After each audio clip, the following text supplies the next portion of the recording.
Hello and good afternoon. My name is Nico Heller, and this is Reboot 2030, the Democracy Schools podcast and YouTube channel. My guest today is Professor Susanna Cafaro.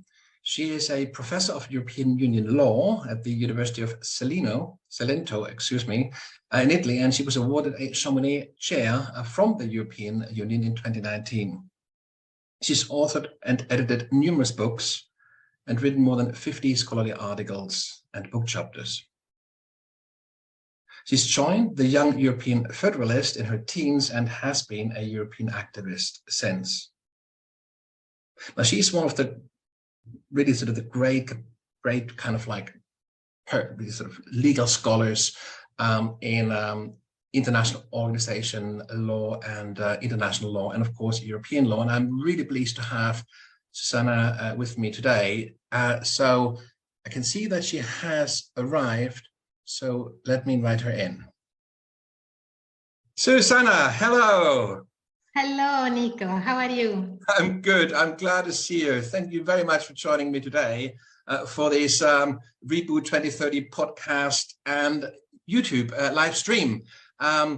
Susanna, we have a rather interesting topic today. It's interesting because, in part, because it was a big thing last year during COP27. The world was focused on this whole question whether there would be a loss and damage fund at the end of COP27 or whether the international community could not agree.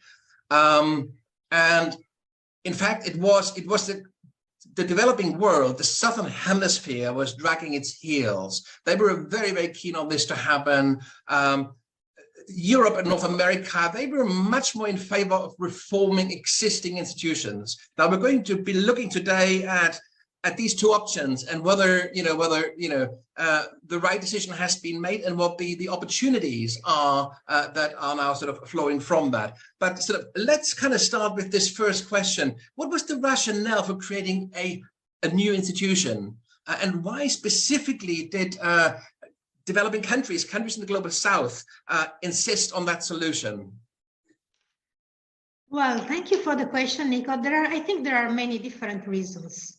One reason is maybe in the focus, because the existing international financial institutions have quite a wide focus on whatever is about development. While this focus would be dedicated, this new fund would be specifically dedicated to loss and damage related to climate change.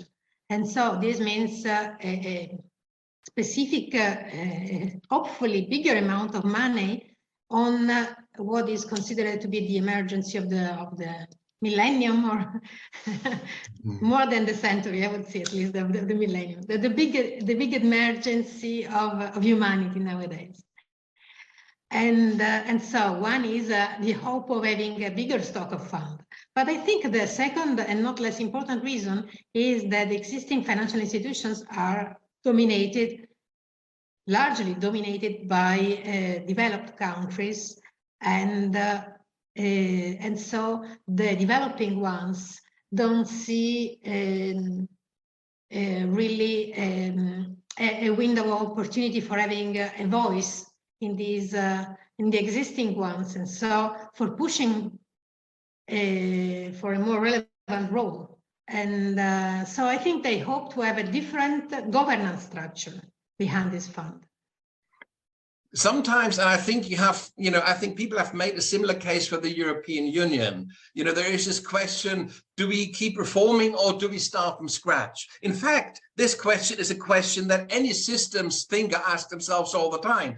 About software development, same thing. Very so often they start building software again from scratch rather than kind of bringing out yet another iteration or another version. And I think there is something to be said about this sort of starting from scratch. We come to this in a moment, but there's a couple of other points that I find sort of pertinent when it comes to this whole tug of war, this sort of, power struggle, if you like, between Northern and Southern Hemisphere, between those who have the money and those who need the money, essentially. Yeah. And for me, there's two issues, and maybe we can keep them in mind as we move through our discussion. Because of course, to me, this new institution would have to address these issues head on. Because just by saying we do a new institution, these issues aren't actually resolved. And one issue is clearly transparency. So if you mix in all the funding for like climate change with all the other funding that is going out for other purposes, it is much harder to kind of to make a strong case for climate funding. It's much easier if you have that as a standalone fund. There's much more transparency. And of course, you can, in a new institution, build in additional layers of transparency to even improve that even more. The other issue, which is kind of very closely linked to that, is trust. I mean, you could equally as well have said, well, let's reform the institution. Let's give Southern Hemisphere nations, developing countries, more seats at the table. I mean, that would have been another option, you know, of course. Yeah. But there clearly was a perception that that wasn't going to happen. So in a way, it's a bit like the Security Council. I mean, is this going to be reformed? Is it, you know, it's a similar kind of, it's a stasis that kind of to break that open is very, very difficult. And I think developing countries saw that. So these are, I think, two issues that I'd like to kind of come back to in our conversation. One has to do with transparency, and the other one has to do with trust, and linked very closely to that within the context of democracy, accountability, because there can't be trust without accountability, of course. So these are, I think, the big elephants in the room, I think, as we kind of move through our discussion today. Transparency, trust, and accountability. Now, so what would have been different? I mean, let's just go back to this idea, let's reform the old institutions. What would that have entailed? I mean, how realistic would that have been? What would have had to happen for this to become an acceptable proposition for developing countries? So we had an attempt at reforming the IMF and the World Bank after the big financial crisis in 2008. And I cannot say it came to nothing, but it became a very little thing compared to the big ambitions that we had at the beginning. Because both of them are built on the assumption that they are similar to companies with shares, and these shares are controlled by countries according to their quota in the budget, in the fund itself, IMF or World Bank. So the more they contribute, the more shares they have when it comes to decisions.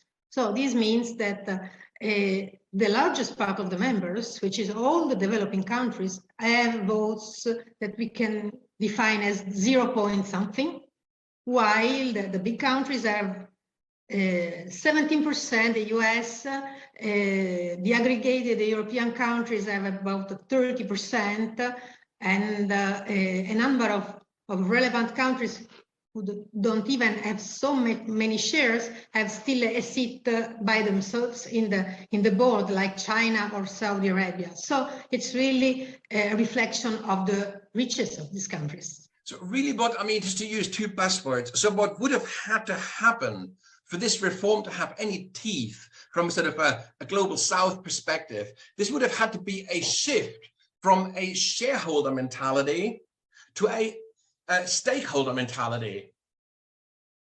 Yeah, a stakeholder, as in we all have a stake in the world economy, in also in the climate and all the rest, and rather than base it on, if you like, on a traditional shareholder model, the more I pay in, the more I own, to base it on a stakeholder model, the more this affects me, the more, you know, the more say I will have. And I think that, of course, was a shift that is, you know, very, very difficult to even to think of in that context. Even to think of it, because we need 80% of shares to change the structure. And of course, this means you have to have all the rich countries on board to change the structure. But what if these are the losers in the governance reform? So this will never happen. I think the one possibility could have been to add to this governance, to this governor's body, a second chamber with stakeholders. So to have both the shareholders in one chamber and in a second chamber the stakeholders. Even because when we come to climate, among the stakeholders, we need to give specific relevance to very tiny countries which are risking their same existence, like the insular ones. And these are countries which are incredibly small in the scale of the shareholder system. So the big novelty of the loss and damage fund, if this keeps some of the initial promises, is giving visibility to these very, very small countries which are more at risk with climate change. So one possibility, just to kind of get this straight in my head, would have been to sort of say, well, we keep the World Bank as it is with its sort of shareholder structure and with its kind of lines of accountability and with its processes and procedures, but we add to that a second chamber. I mean, this to me sounds very much like the kind of the constitutional arrangement of a government, or you know, where you have got a you have got a Senate and you've got a House of Representatives, or you have whatever. So it sounds a bit like that, doesn't it? What would, in your thinking, would have been the relationship between those two chambers? I think it would allow to express different interests and different balance of interests in the two. And so linking the decision process to a double approval would have mean that the rich countries should mediate with the majority in the other chamber, which is maybe inverted, with the more at-risk countries having the majority. And as all the studies demonstrate, the climate change affects much more the developing countries than the Northern Hemisphere in general, for a number of it's natural interesting. reasons. It's interesting, and it clearly does affect. There is a massive sort of climate injustice that is built into it. There's no question about that. But of course, from a kind of economic, or a sort of, dare I say, from a capitalist perspective, of course, you know, northern countries don't affect us as much because our economies are a threat, and of course we are supposed to be prepared. So when you think about it in terms of who's going to be affected in terms of financially, clearly it would be the kind of the developed world, and that's why they don't want to get, you know, they want to hold on to the purse strings. They want to hold on to the control over the funding, because they feel that if they lose that control, you know, they would be, it could be very, very expensive for them. But this is an interesting idea, because once you had those two chambers, and as you said, there could be kind of an interesting relation between the two. There could be funds within the existing World Bank that would become subject to that second chamber as well, which would massively increase the funding of that second chamber. As it is locked away in the World Bank, it is still very much under the control of you know, the developed world. So in a way, I kind of wonder whether this was actually sort of like the most efficient and most useful decision to have it as entirely standalone, or whether the developing world has painted itself into a corner. I mean, we come there because, of course, when you look at other United Nations funds, I mean, take the refugee funding, they're absolutely undercapitalized. So, you know, just because you have a fund doesn't mean that it's, you know, that it's actually that the money is actually forthcoming. And so, I mean, in your own kind of way of thinking, what kind of, I mean, you've named a couple of ways in which this could be linked. Would there be like, what would be the sort of in your kind of way of thinking about it as a kind of a democratic settlement as well? What would be the main contours, or the main kind of, you know, characteristics of such a two-chamber organization? Well, I think that we have not only to imagine something completely different from the existing international financial institutions, because we should have a different balance of powers, or at least a mediation between different interests at stake. But there is also another, I think, stream of thinking, which is the problem of where we get funding, and how we could persuade states to give more, or at least to give more for climate. And a possible solution could be to have a multi-stakeholder platform. So having on board also the business community and the finance community, and maybe the civil society as well. because in some of these processes, for instance, in the United Nations Environmental Program, in the same COPs as observers, we have many civil society organizations. So it could be interesting having as advocate of the Global South also civil society from Global North, because most of civil society is from Northern Hemisphere, but still advocates for South. So this could bridge the two worlds.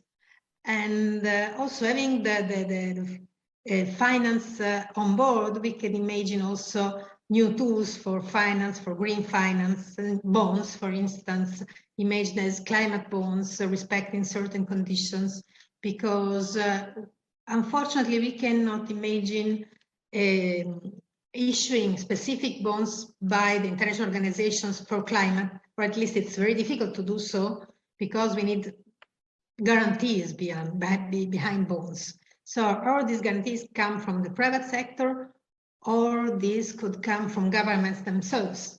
But this means moving financing, some of the financing on other goals to the climate goal. And we could try to learn from the European experience. We have, for instance, the Next Generation EU, which is a big plan to finance the recovery after the COVID pandemic, but also with the main goal to green European economy, to make more green the European economy, so also reducing emissions and to digitalize the European economy. And inside this Next Generation EU, there is a specific fund dedicated to the economic transition of weak areas, which is the Just Transition Fund. So inside the Union, you see there are already some dedicated tools which are in the logic of the transition from the old economy to the new green economy with the lower emissions. Point is that the European Union can issue bonds because there are European governments behind guaranteeing these bonds. So this new fund should, or this new, let's say, reinvented World Bank should have more guarantees by the member states, which means going beyond the donors' mentality and involving the state budgets in some way. Yeah, no, absolutely. So in terms of thinking about a sort of a multi-tier structure, you basically would be able to fine-tune to engage in a much more direct and efficient way with different stakeholder groups that may have funding to contribute, but only under certain conditions. And of course, a multi-stakeholder and a multi-tier kind of structure could accommodate that much better than a one-size-fits-all major fund. So that makes perfect sense. One aspect, of course, is some of that thinking, and we'll come to that, could be applied equally to the new fund, to the new loss and damage fund. The one aspect that we're losing now, of course, by having this as a separate fund, is, if you like, the funding within the World Bank that is already dedicated, if you like, to climate issues. And there's the question whether the World Bank will transfer these funds across and say, well, now you have it. My guess is they won't, because why should they? So that funding will continue to be managed and sort of, delegated by principally by developed countries. And I think there's potentially a lost opportunity here. Now, one question, and this is sort of course, also a hypothetical question. Should it kind of turn out that to have this sort of standalone loss and damage fund isn't quite as successful as people thought it might be, would it be possible, in your view, to integrate it into the World Bank at a later stage, to basically kind of to have your multi-tier structure as a second step, once it's kind of clear what that second chamber would look like, and one could actually design it with that as one option in mind? I think this could be an option. At the moment, all the options are open, because what has been presented to the public opinion as the big success of this COP27 was the idea that we have decided to create this loss and damage fund. But actually, it has not been created at all. it has just been established as a transition committee in charge for imagining this fund to be adopted in the next conference of the parties, so in 1 year time. And this means that there is nothing at all at the moment. There is only this transitional committee, which in itself is interesting because it has 24 members, which is the same number of members of the IMF and World Bank board. So it makes us imagine that this could be in a further step the future board. And but it is built in a completely different way because of these 24, 14 come from developing countries, and there are quotas for Africa, quotas for Asia, quotas for the Caribbean, but there are also 2 seats reserved to insular states, which is complete novelty, and 2 seats reserved to the least developed countries. So I suppose on a rotation base, this could become the new board of the fund. Point is how a fund which has the majority of members of the board from developing countries will get the financing. So, but the interesting thing is that the decision appointing this transitional body asks for contributions of ideas from states, from current international financial institutions, and from other organizations related to the fund, such as UNEP or WMO or IPCC, the UN panel on climate change. So it's all to be created yet. And I think this could be in itself a transitional fund to be after integrated, or it could become the tool that the World Bank, IMF, and other regional development bank use as a collector of funds for climate. And that could be the big success if they decide to pool what is already existing in different rivers or streams of financing in one place to be designated with the, let's say, neutral or uniform criteria to address the climate emergency. Now, I mean, the way they have set this up, this interim committee, it does actually sound quite promising, and it does sound interesting. I find, because it does really kind of take the stakeholder approach very, very seriously. Of course, the question is, how do you move from there to actually capitalizing the fund? That's the big question. But we come to that in a minute. But first of all, this is the design phase, and different large international organizations, governments, and so on and so forth are invited to contribute ideas or to provide feedback or whatever.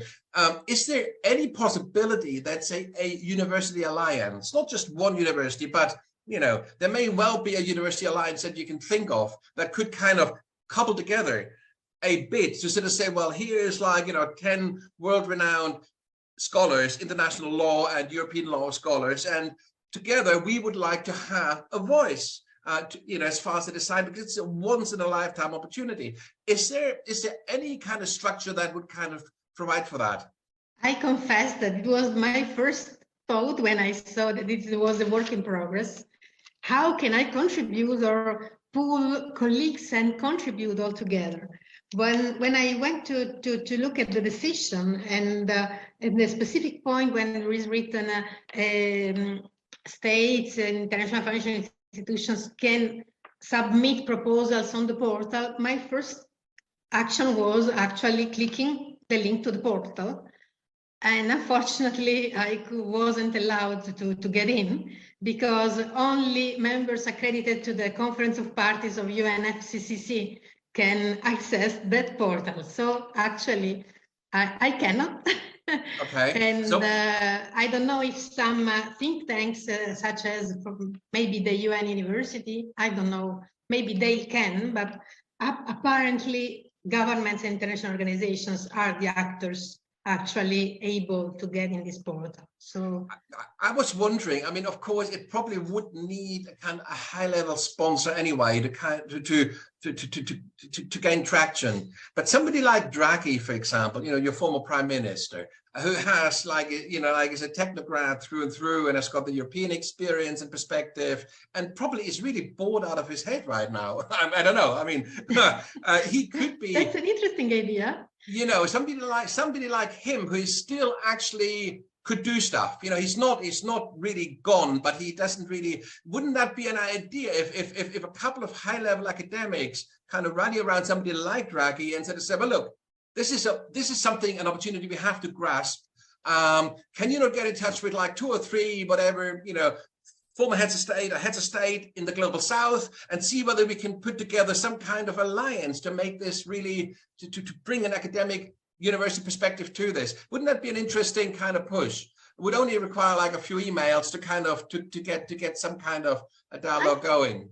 I definitely think this is a great idea, Nico. Thank you for giving this to me. And I think we should definitely try.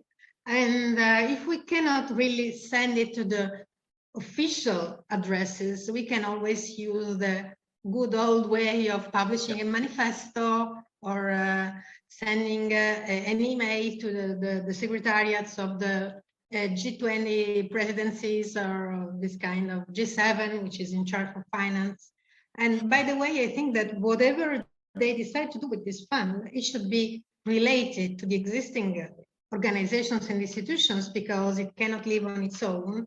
So, for instance, the 10 countries representing the North should be linked to the G7, as well as the 14 should be in some way linked to the group of 70, or let's say also have a connection with the regional integration organizations such as the Mercosur, the African Union, so to enlarge the perspective also to those who are not in the room. So I think as well as the European Union could be behind the European or together with the European states' interest. So I think we need to have as more actors on board as possible, and also that should link this fund to in some way to the existing financial institutions, because we need to pool the existing resources. So maybe we can imagine also some additional mechanism where the resources of this fund are used as multiplicator together with the private sector or with other financial institutions. So starting from scratch, I think we can imagine whatever. What we need is some credible. So as you say, trust is fundamental, some credible governance structure. And I would be very much in favor, for instance, of having a board of independent officials, so appointed by states, but not controlled all the time by states, because this means having negotiations on single loans. We need a general, let's say, planetary perspective, because we have a planetary issue. So I think once appointed, this board should be independent enough to make evaluation in the interest of the global community, even if 14 are from some countries and 10 from some others. Absolutely. I mean, I like this idea of, the thing is, I mean, I think one would want to kind of explore 2 tracks there, wouldn't it? One would want to try to get some sort of, hard-hitting sponsors on board. That would be great, because they have much further reach than I would ever have, or whatever, or you, or whatever. To have sort of a former head of state would really help. But at the same time, as you said, it would be really interesting. I like the idea of a manifesto. I mean, if you had, say, 5, that's an easy number to remember, 5 governing principles that the entire sort of academic community kind of galvanizes behind. That would be a great thing. I mean, it would make for a great conference. It would make for a great publication. It would, you know what I mean? It would kind of create an interesting kind of dynamic. And of course, one would hope that it would be taken on board. Obviously, the more successful this becomes as a sort of as a movement, the more impact it would have as well. But even if it would remain within academic circles, and if it would remain a kind of a thought experiment, it would be, I think, a really valuable exercise to do, and sort of say, well, what would be the 5 governing principles that would really lift this onto another level? I say 5, it could be 7, I mean, it could be 10, I mean, it doesn't have to be 5, but it should be a small number that people can keep in their mind when they talk to others. And so I think that could be a really interesting way. And of course, one would almost want to have some kind of conference built around that, because obviously you wouldn't want to decide that yourself, or whatever. You'd have to have some kind of, consensus building process around these principles. But I think that would be a very, very interesting thing. So starting from scratch, obviously means that we can leave all this baggage that we associate with 20th century, essentially post-war institutions behind, and really design something fit for the 21st century. I mean, if you would have to describe the opportunity that you see there in a few sentences, what is the real opportunity there in your mind? Well, I tried to do this that you are saying now, so imagining a few bullet points. And I definitely would say a multi-stakeholder assembly, so to having on board not only states, but civil society and companies, a political guidance, which could be related to the existing bodies such as G7, but would be even better to be the evolution of this transitionary committee, having on board the most affected countries along with the rich ones. An independent executive board accountable, so which can be removed in case of maladministration by the assembly or by the majority of states. This is yet to be invented, but the point is having some accountability. A membership of regional integration organizations, so to create a multi-level system. I would love to see an advisory role for the civil society, also in the form of some kind of participatory e-democracy, such as open consultations online on the main policy and strategy decisions, and maybe also some kind of motivation behind the decision. So not just the traditional negotiated behind closed doors decisions, but some process which is explained with the motivation. So we decided to do this because of that, or because the consultation told us this, or that the scientific community explained us that this would work better than that. So some kind of visible process behind decisions, which could be in the motivation or in an explanatory document, whatever. So I think this could be the main points. So multi-stakeholder, political guidance, independent and accountable board, regional organizations on board, civil society in some advisory role or participating online, and motivated decision process, transparent decision process. I mean, in my mind, for me, the governance of the loss and damage fund has sort of a number of key functions that it has to serve.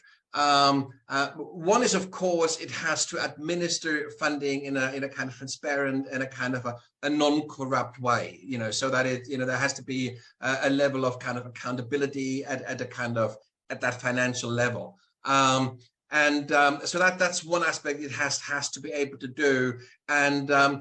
But another aspect, of course, it has to have, and then beyond that, I'm sort of thinking about really two sides to this equation, a sort of, if you like, a supply side and the demand side. And on the supply side, it's about how do you get the money in? And so what are the kind of governance arrangements that will help to basically build the fund? And I mean, when you think about governance arrangements that help to build funding, you think about obviously direct involvement of people on the ground, because as you say, if I'm a citizen and I'm worried about climate change and I have some way of kind of influencing decisions about how climate funding is distributed, I may kind of try to make use of that influence in some form or another. So I think participatory approaches will, if they are, and they need obviously also be geared towards the kind of the donor countries. That's the supply side. And of course, the kind of thing, the sort of participation we look at there is quite different from the participation we look for on the demand side.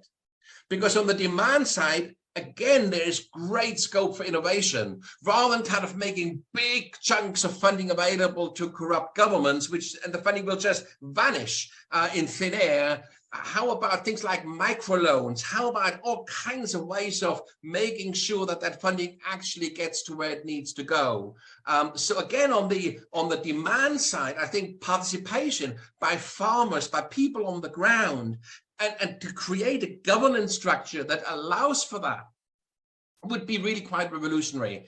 And you can use all kinds of technology, of course, to do that as well. I mean, in the developing countries, people do use mobile phones and text messaging in all kinds of ways. So you could have voting mechanisms, you could have all kinds of forms of participation also on the demand side. So for me, if I were to structure this kind of fund, I'd be thinking, well, the sort of requirements, the kind of the governance kind of principles that I would apply to the supply side would actually be quite separate and quite different from the kind of the governance and the kind of participatory principles I apply to the demand side. And in a way, the governance structure would have to somehow bring those two sides together. I mean, that's how I kind of see that. If you go through your list, bullet points once more, could you maybe just use that kind of notion of supply and demand side and see how your structure that you're proposing, or the kind of innovations that you're putting forward, how they would already sort of deal with some of these supply side and demand side issues?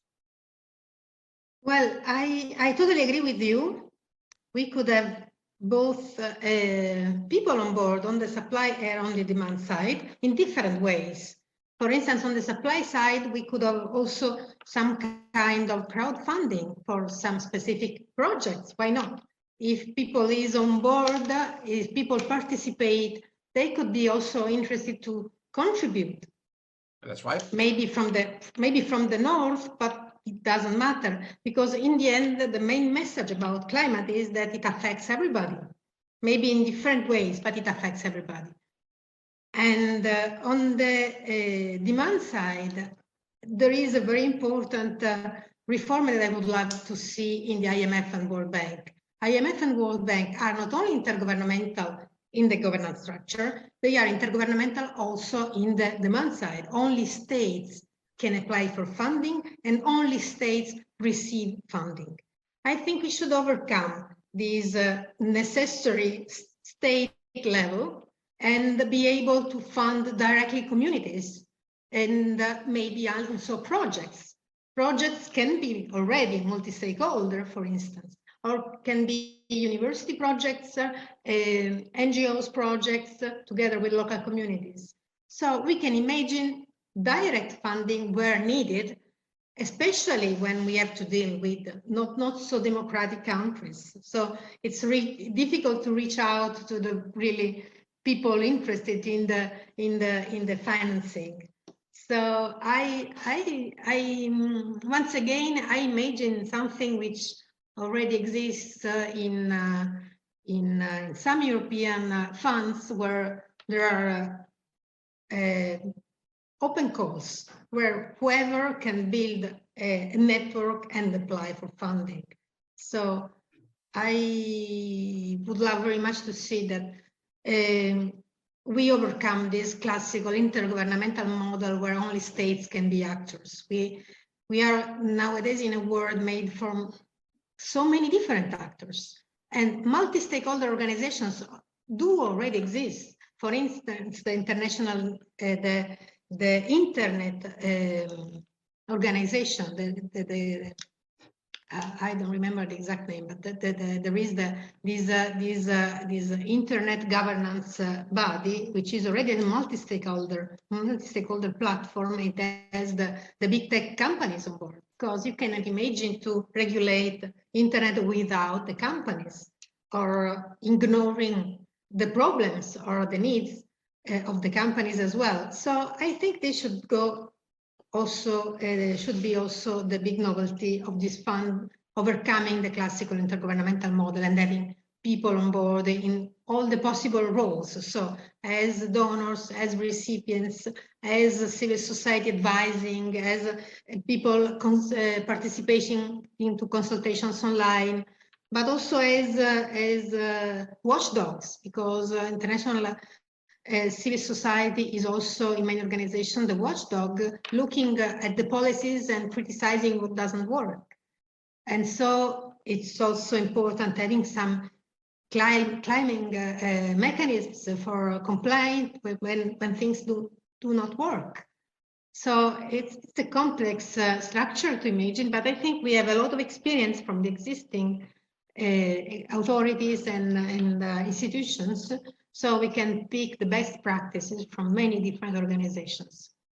I mean, my sense is that one of the key functions in terms of making this really kind of a 21st century organization, international organization, is that it brings different, sides closer together.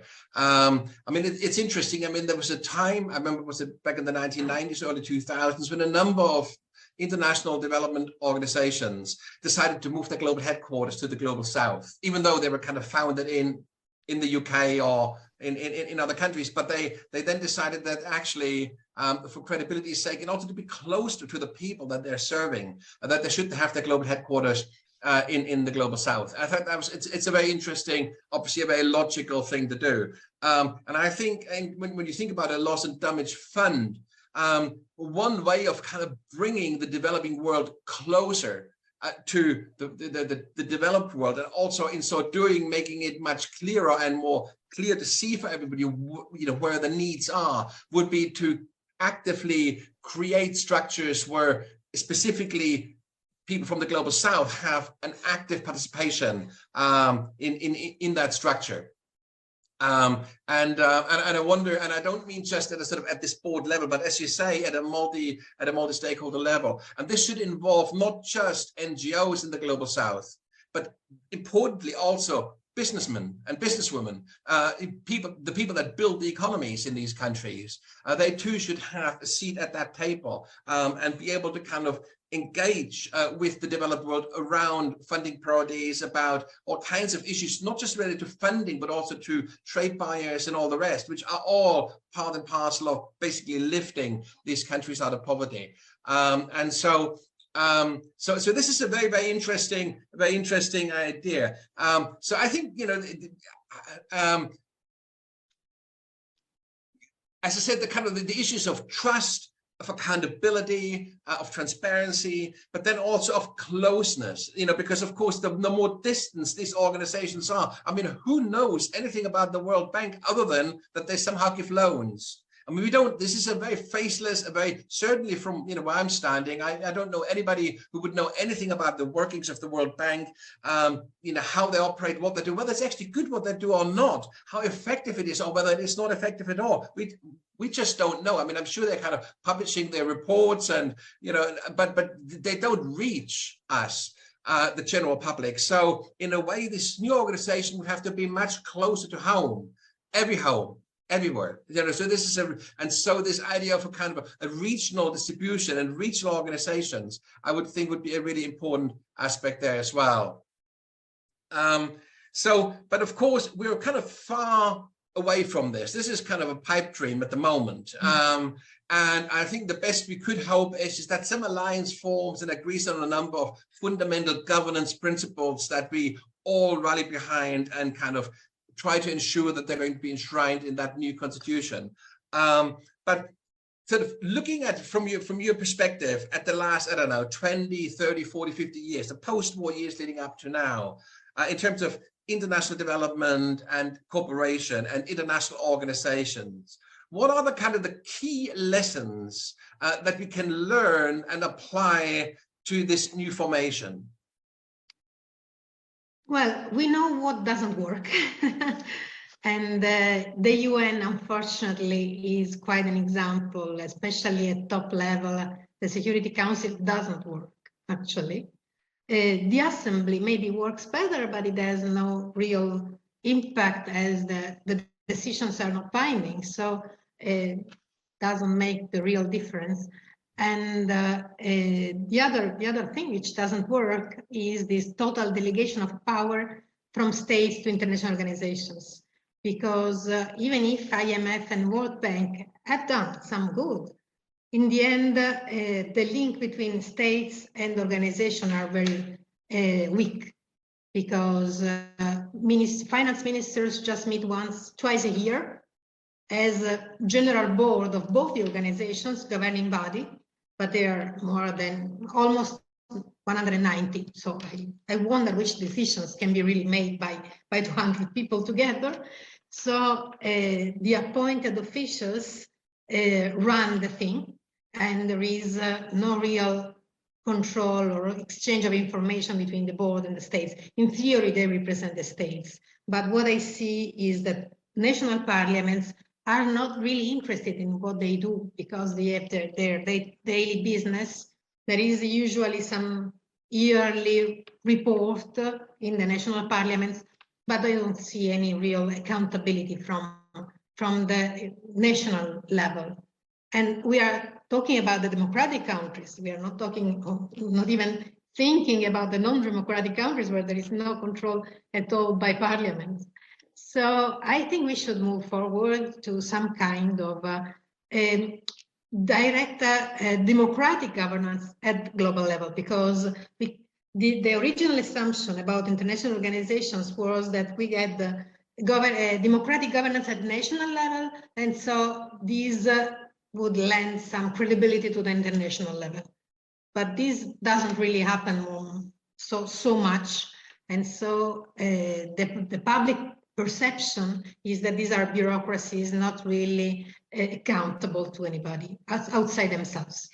I mean, one of the reasons, I guess, why national governments are not particularly interested over and above the level of funding they are meant to contribute is because they consider it a sort of a cost, a net cost.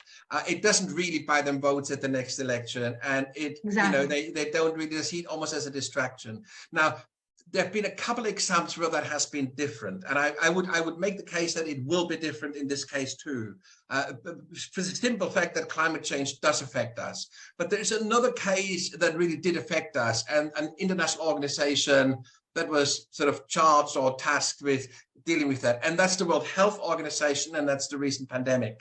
And it's a very interesting, because this was, sort of in my lifetime, probably the first time that an international organization, the World Health Organization in that case, really kind of caused a level of anxiety among ordinary people in terms of, can they help, can they not, can they give us information, can they not, can they mediate, can they do this and the other. And all of a sudden, I think there was a certain sense that we really do need these, or certainly need a World Health Organization. And also all the problems that you've mentioned, the lack of coordination, the distance, and all of these became liabilities and made life extremely difficult and made it very hard for the World Health Organization to actually mediate and to coordinate. But maybe, I mean, I don't know whether you've been following that a little bit, and there's some lessons, and of course the World Health Organization, I believe, is asking for changes to the governing structure to basically address these shortcomings. I agree with you. The WHO was one of the first international organizations which really made it to the great public through TV news during the pandemic. So people realized that these organs and bodies are important for them. And the way that they are efficient or not really affects their lives. I think the other body which sometimes make to the news is really the UNFCCC, so the Secretariat for the Climate, so the COPs and so on. But people really do not know that most of the decisions are not binding. The Paris Agreement is really not so binding. It's all implemented on a voluntary basis. And I think most of the public opinion would be shocked to know that we have this big emergency and it's all up to the voluntary decisions by member states to comply or not. So I think that we need a big cultural shift there, not only the public opinion awareness about how important the global level is for the daily life. So it's not something we don't care because what really matters is who is at the government at national level. It matters because it affects all the states in the world in the end, if they work well or not. But also it matters because if they don't work properly, we all in the end will suffer the consequences. And so the cultural shift is not needed only in the big public, it's also needed, I think, in the media. So this would make so much difference if we got more information about what's going on at European, at the global level. We don't have really, many people don't have really the perception of how important are the levels beyond the state. And so even if sometimes they even could contribute or could participate in some mechanisms, they don't even know they can. So I think we need to work also on the information level, both on the big public and on the media. I mean, what was interesting about the pandemic, and I think there is a very similar dynamic with climate change, was that, if you like, the policies and the strategies to contain the virus in one part of the world had a direct impact, and indeed a lethal impact, on other parts in the world. Because you know there's only a certain amount of containment that is possible, and so if you have a virus run wild in a particular part of the world and you can't actually contain it there, then it's going to come to you. We know that, and I think climate change in a way is a bit like that. And there's going to be a lot of very important decisions that will have to be made related, like economic decisions, investment decisions related to that loss and damage fund. Of course, I think there is an understanding that this should be investment in sustainable technology and sustainable industries and sustainable agriculture and all the rest. I think that understanding is there, but what exactly does that mean? And so I think there's going to be a real issue around the governance, which goes way beyond what the World Bank would have to do in terms of governance. When the only thing the World Bank has to concern itself with is whether it's going to get repaid. But that's actually not the main concern with the loss and damage fund. The main concern is that people aren't dying like at a kind of genocidal scale, and that the world isn't going to burn down. I mean, this is a different, the concerns are different. At least I think that is the perception globally, that we need to have some structure that kind of provides some safeguards against this total meltdown. And the loss and damage fund is kind of seen as that kind of last stop. In terms of governance, are there any kind of, like, if you like, any governance principles or ideas that you consider would be different, say in a fund like, or should be different in a fund like the loss and damage fund or the World Health Organization versus, like, say, the World Bank or the World Trade Organization, which have also a very important remit, but it's not a life and death situation in the same way? Well, as I told you, I think the basic would be moving from this only states model. So this is really, if we remain there, I don't expect anything really new to happen.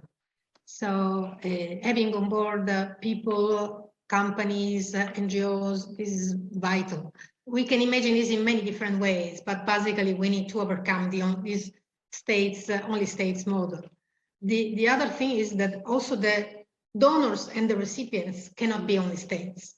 So not only in the governance, but also in the two sides that you already observed. So to wrap up, we need to overcome this model on any side. But that also, it follows from that, and I couldn't agree more, but it follows from that if you have on the donor side also the private sector, industry and so on and so forth, but also the kind of civil society in the form of, trusts, foundations, but also possibly in terms of individuals who can donate directly, then of course, to have these additional sources of income, you need to have additional levels of representation, don't you? I mean, that goes without saying. It goes without saying that if the countries are not the only donors, they are not only the only one conditioning the decision on the expenses, on the budget. So this means also reducing the influence of the bigger countries over the smaller ones. So it has a big impact. I don't imagine as donors only the big finance companies. or the banks. I imagine also many social responsible companies who could decide to have a little additional price on things and advertise this, that when you buy this, you contribute for 1% to the loss and damage fund, and to stop climate change, to reduce the impact of climate change, helping the developing countries to face the crisis connected to climate change. So I think people would like to contribute if you create some ways for them to do it, even with little contributions from many people may go a long way in building a big contribution in the end. And of course, beyond building out from there is great scope for partnership structures. You know, I'm thinking match funding. You can imagine a Soros Foundation or, Open Society Foundation to say, well, we go in alongside the loss and damage fund on a match funding basis. For every, $2 coming from the loss and damage fund, we're going to put in another $2, but we want to have a say in how the money is spent.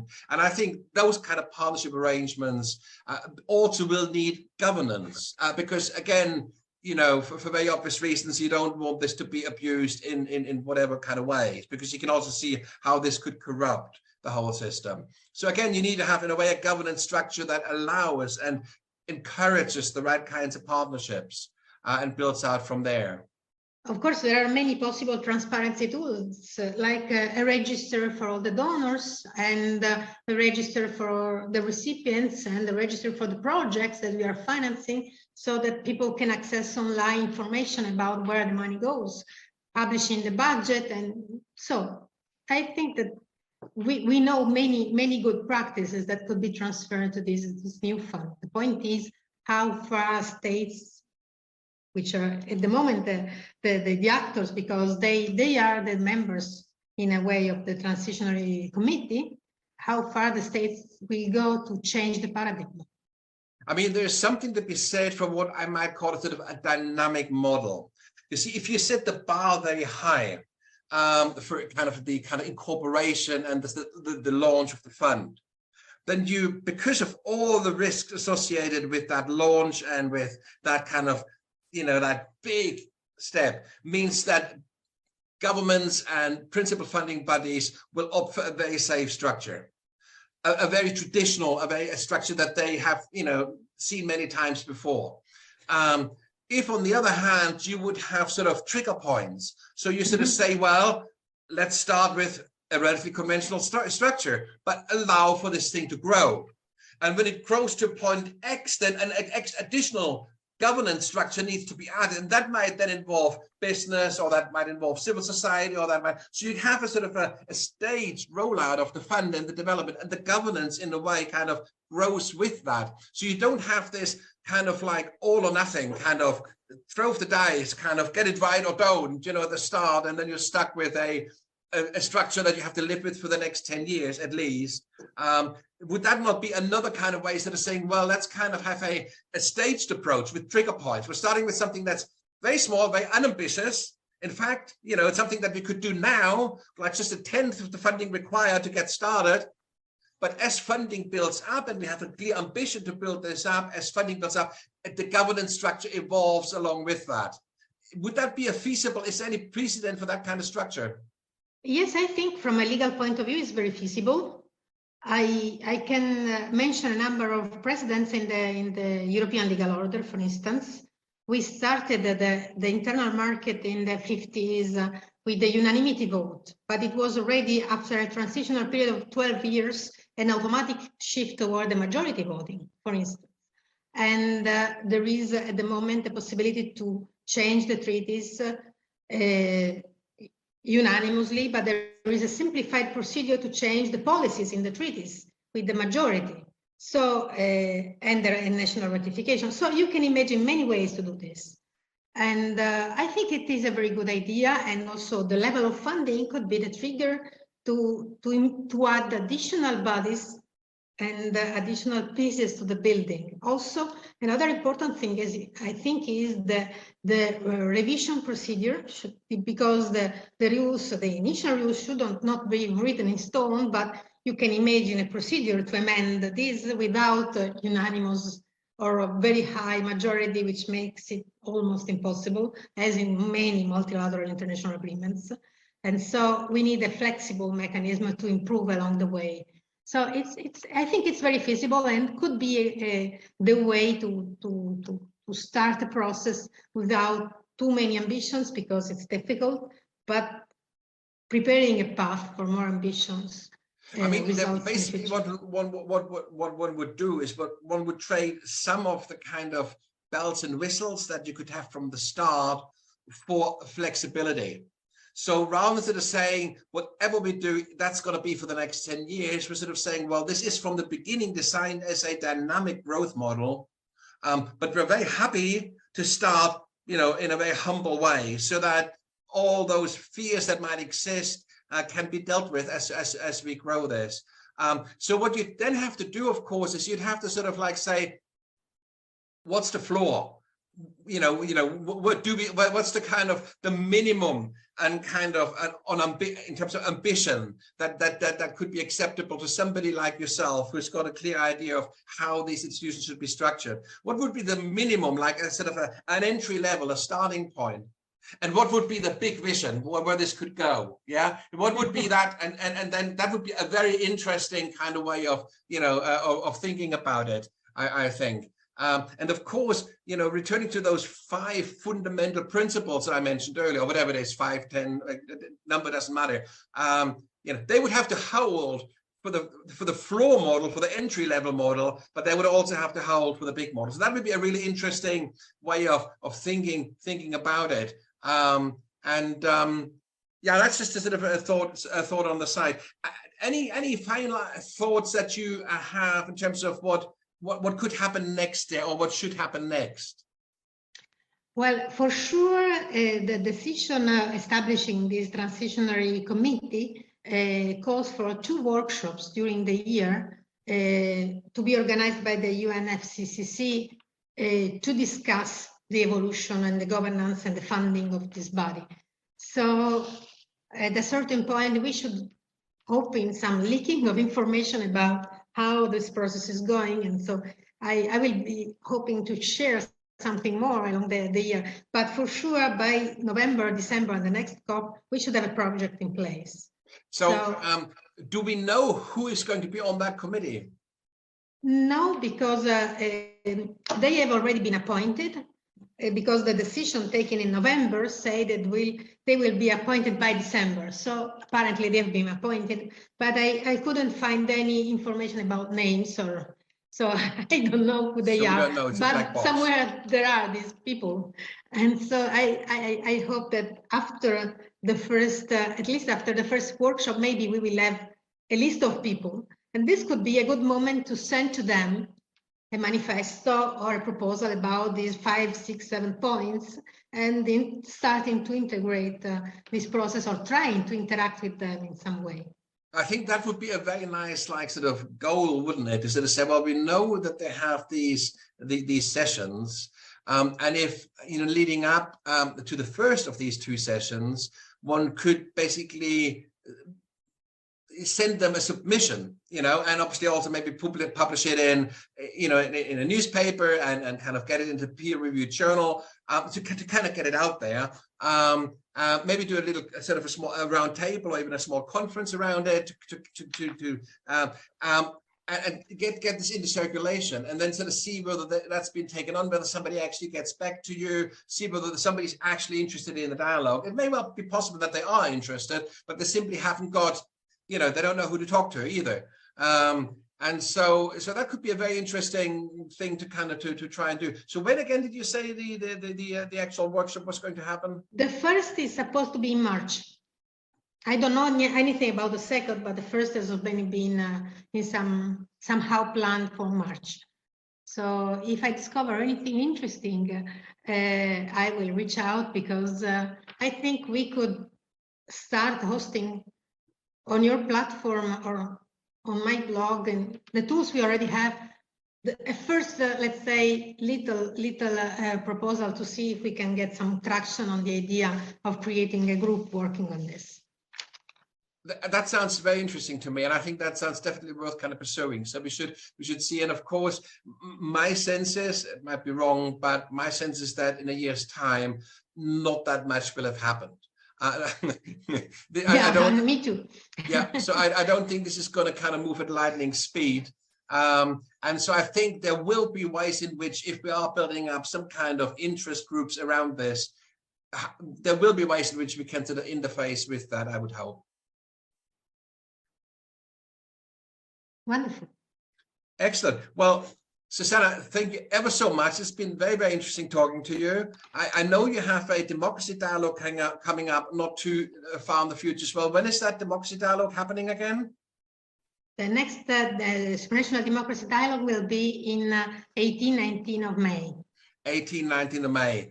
Have you already put out a sort of a call participation? Can people, if yes, there is a call for papers. I will send it to you. So if you want to circulate it, I will be very grateful.